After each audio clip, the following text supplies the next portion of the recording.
Hello friends, good morning. I'm Aarti. I'm going to dictate you exercise number 23 from 700 Common Words book. Please like the video, subscribe the channel and press the bell icon. 5 seconds.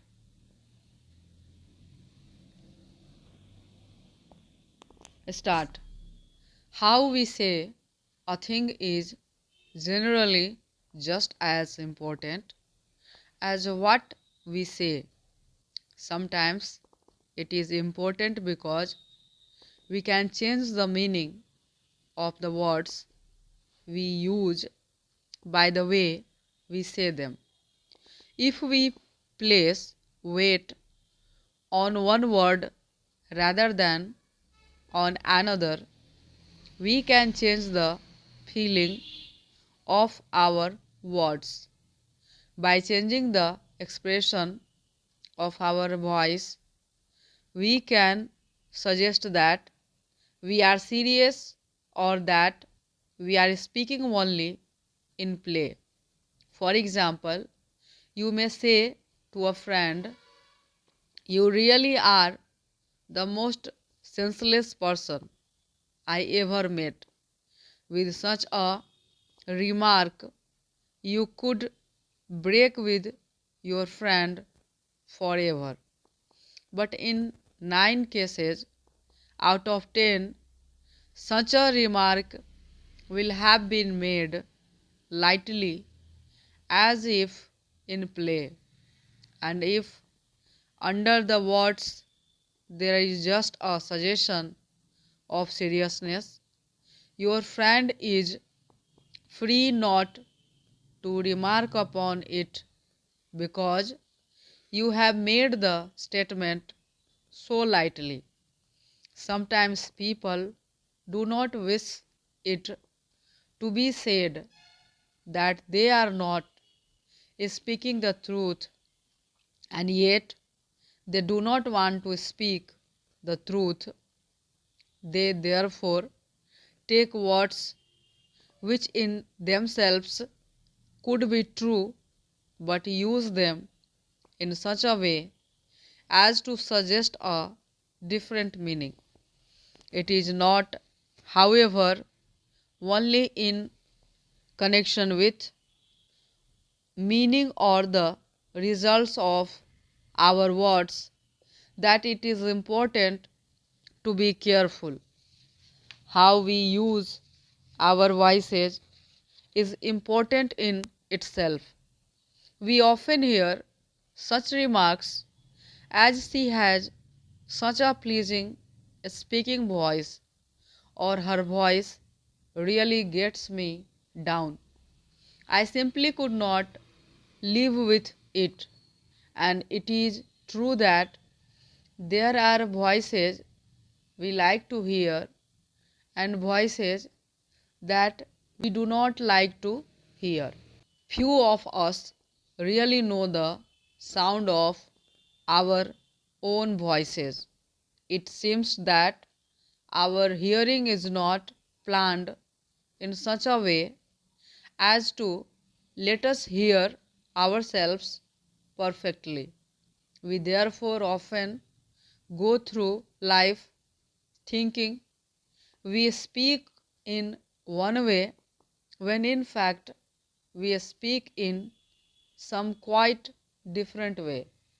Our opportunities for hearing our own voices are much better than they used to be because recording machines are now quite common, and most of us can find an opportunity at some time or another to speak into such a machine and then have the record played back. Generally, such an experience is a surprise. I was personally very much surprised at my own voice the first time I heard a record of it was some years ago. I was in a strange town and I went into a big store. This store offered for quite a small sum to let you speak into the recording machine, and they would then send the record of your voice to any part of the world. I thought it would be good to send a few words home to my mother, and I accordingly thought up a few words, said them, paid, and went away. Some weeks afterwards, I heard the record. It was a surprise, but not just the kind of surprise I like. I had always thought I had a rather light voice and said my words reasonably quickly. I found that on the record my voice was low, almost deep, and that I had been speaking at a very low rate.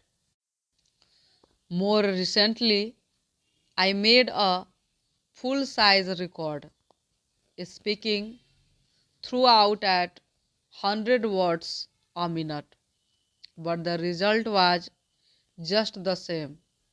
On the playback, I heard a low, rather deep voice speaking at about 10 words a minute. We can never really know ourselves, what we look like, what we sound like, how our actions appear to others.